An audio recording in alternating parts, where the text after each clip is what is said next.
Well, I am so thrilled to be here. The dreary weather gives us a nice audience today. Welcome to the Decrit conference. I was asked to be here by the students who you will see and hear from a little bit later. And I have to say I am humbled to be asked, thrilled to be here, and thrilled to be a part of this sort of send-off from these terrific voices in design who will go out and hopefully influence the dialogue and the conversation about design in America and around the world. Welcome to the Decrit Counterpoint Conference, or as we like to call it here, the Knicks Pacers pregame show. Normally on a day like today, I would be, dealing with Mother's Day preparations as a mainstream media guy at home, in a T-shirt or something. So this is really an opportunity for me to do something I never do, and that is dress up in a black shirt, a black pair of slacks, and a black jacket.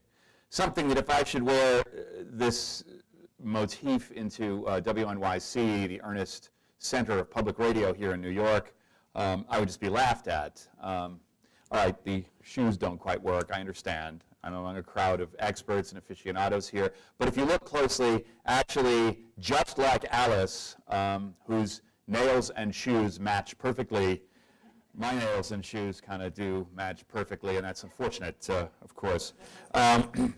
It's intense being here. I was on deadline for Metropolis and only submitted my piece on Thursday, so it's safe for me to come here. Otherwise, someone from Metropolis would probably tackle me backstage and figure out, hey, what gives, Hockenberry? You're late again.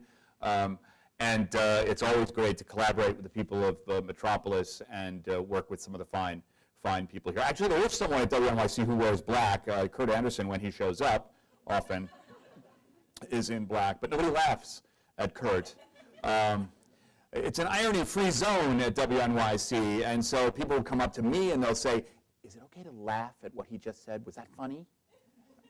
Kurt is an intimidating character, and while we all know when to laugh at Kurt, the people at WNYC have never been able to figure it out. It's part of his power in public radio, and it's always eluded me.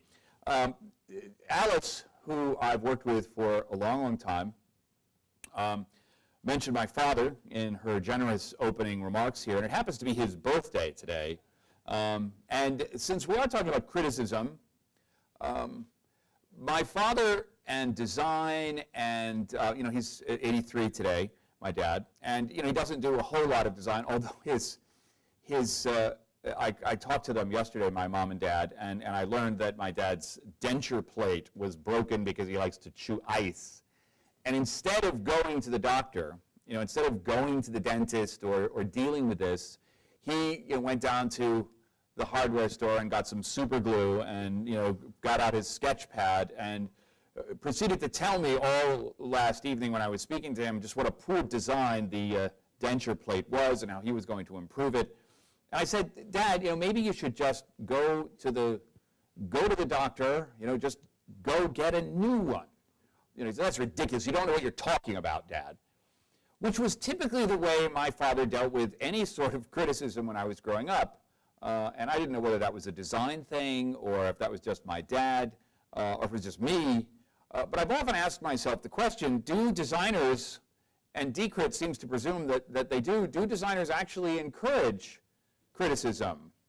If you were to walk into a room on a designer and say, you need to do this right and that color doesn't quite work, do you get a cold stare? Does something get thrown at you? Do you get this sort of, well, thank you very much for that.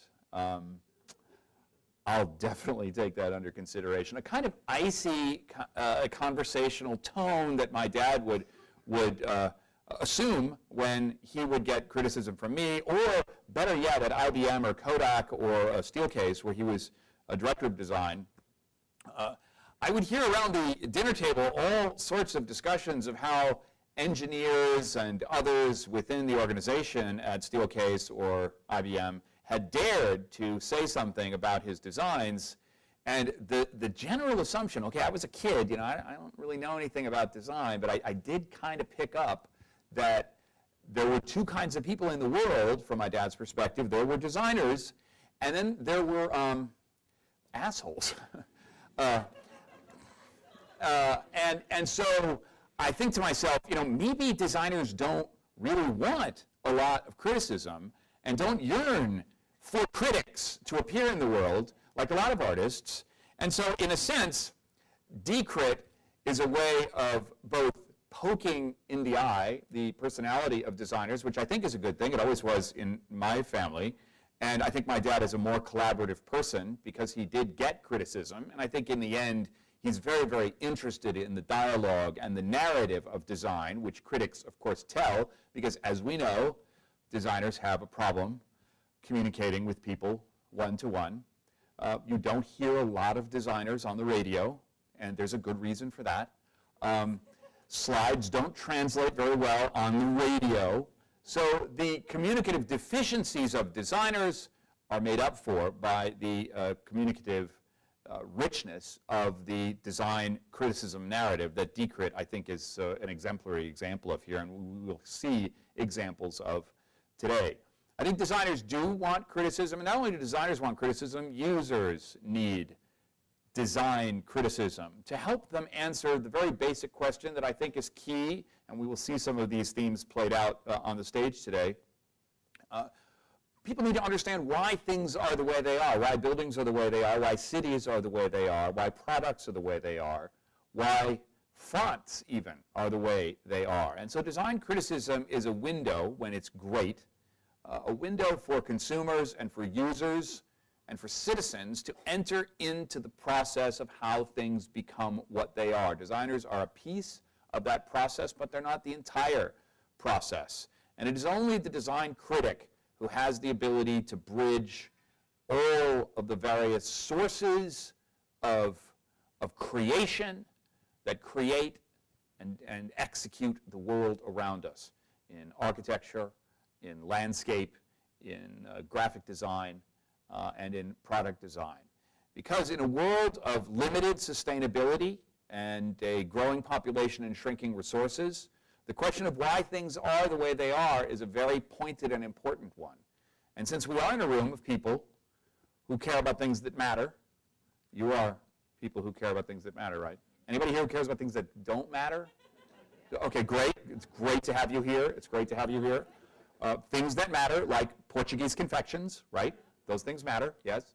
I think the idea that we can find things that matter in every detail of design is part of what criticism is about. And so without further ado, I will introduce my dear friend and someone who really needs no introduction. She's Senior Curator of Architecture and Design at the Museum of Modern Art. Please welcome Paola Antonelli.